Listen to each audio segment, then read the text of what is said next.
همین چیزی که شیوخ از شما از او پرسان بکنین در مورد ما میگه که عقیده ما چیست. یک مسئله دوم ایست که تو چرا اردگان کافر نگفتی؟ نمیگم برش کافر. طاغوت چیزی هست که تو باید این را باید معنا و مفهومش بفهمی. اگر این نفهمی در ایمان تو نقصان است. تو فکر نکن که خلاص شب و روز تسبیح میلگانم خلاص دمی ذکر و مناجات هستم و از حالت نجات پیدا میکنم. الله عز و جل در سوره بقره در آیه 256 مهربانی میکنه: اعوذ بالله من الشیطان الرجیم فمن یکفر بالطاغوت و یؤمن بالله. اول از اساس و اصول توحید اینمی است که تو کفر به طاغوت بکنی. تا که کفر به طاغوت نکنی، منبرا را سوراخ بکنی، بیخی شبها و روزت در مساجد بگذرانی، شب و روز روزه بگیری، شب و روز در نبرد باشی، تا که کفر به طاغوت نکنی، از اساس از اصول دین است. ایمان تو پذیرفتنی نیست، امکان ناپذیر است. الله عزوجل در این آیه مبارکه که در بالای صحبت قرائت کردم: فمن یکفر بالطاغوت و یؤمن بالله، وقتی که در اینجا امر است میگه اول شما به طاغوت کافر شوید. معنای کلمه اینه مثل لا اله، یعنی تمام آلهه را شما چی میکنین؟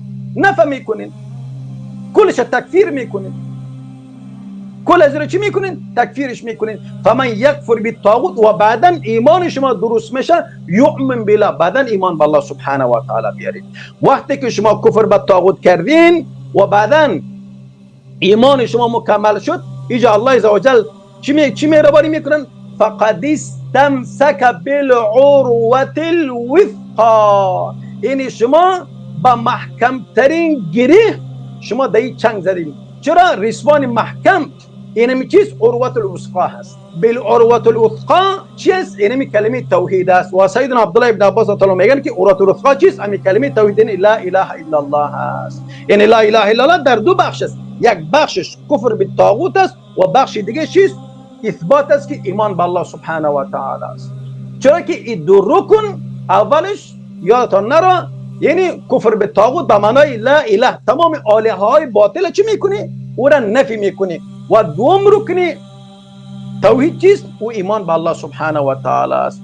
یعنی وقتی که یک مسلمان این کلمه را وارد زبان میکنه تا که دو رکن اساسش نفهمه، ایمان از او ناقص است. چرا؟ این نص قرآن است. در قرآن بیش از 22 بار طاغوت و معنا و مفهوم طاغوت که قرآن برای ما و شما بازگو میکنه در قرآن ذکر کردگی.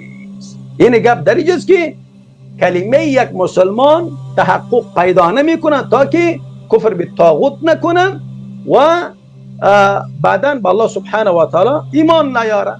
کفر به طاغوت گفتیم از اساس و اصول دین است. توحید دارای دو رکن است. یعنی اساس و بنیان توحید در دو رکن وابسته است. در دو رکن. یکی چیست؟ لا اله، این کفر به طاغوت است.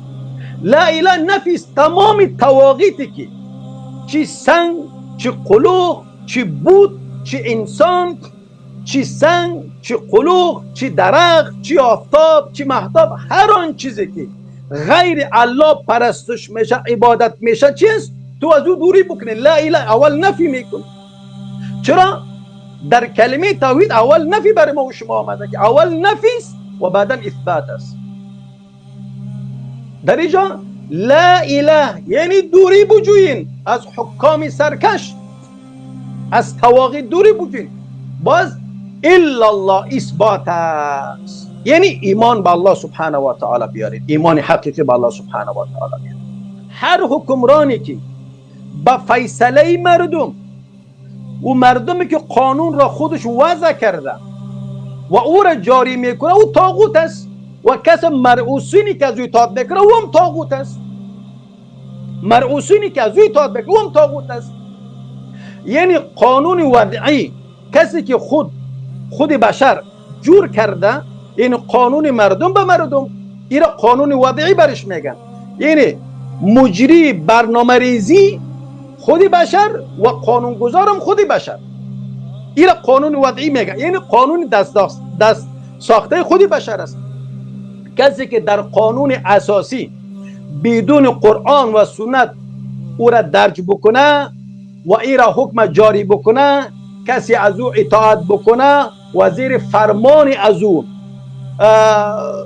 باشه، ولو که عسکری عادی باشه، ولو که سای منصب باشه، ولو که جنرال باشه، این چیز ای در شمول اعظمی شامل میشه.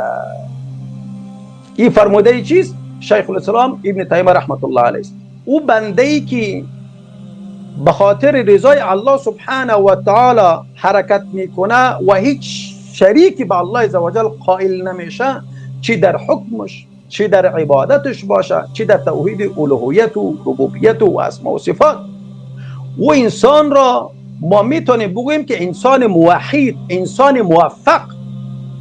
اگر الله نخواسته در حکم الله سبحانه و تعالی ما شریک قائل شویم، از دایره اسلام بیرون میشیم. بلا شک تمام سران دولت‌های طاغوتی که 56 کشور نام نهاد اسلامی، اینا حکم در کجا میبرن؟ و کسایی که حکم میبرن به طاغوت، به مراجعه میکنن. یعنی از این معلوم شد که اینا حکام سرکش است و اینا طواغیت است و خروج علیه ازیا برای ما و شما از اصول دین است. الرضا بالکفر کفر، رضایت کفر کفر است. صراحتا بگویید که اینا کفار است، اینا بیدین است، دین و دیانت ندارن، قانون الهی را زیر پای کردن. 1.7 میلیاردی که در کره زمین زندگی میکنه، سبحان الله، که به نامش اسلام است.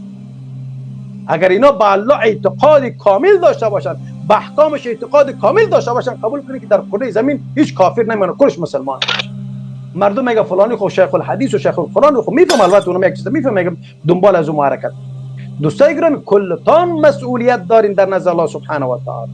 مخیر باشین، نگوین که من عذر داشتم. عذر پذیرفته نمیشه در روز قیامت. همه احکام برای ما رسیده.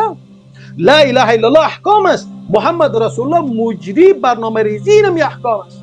و امروز محمد رسول الله در بین ما نیست. امروز وظیفه من و توست که احکام را بر جهانیان هویدا و برملا بسازیم. میفهم این صحبتایی که میکنم یک ذره سخت است، سنگین است، و موقف خودم درک میکنم که این صحبتایی که میکنم میفهمم که در چه حالت من قرار دارم، اما ترسم از آن بخاص به خاطر الله سبحانه و تعالی.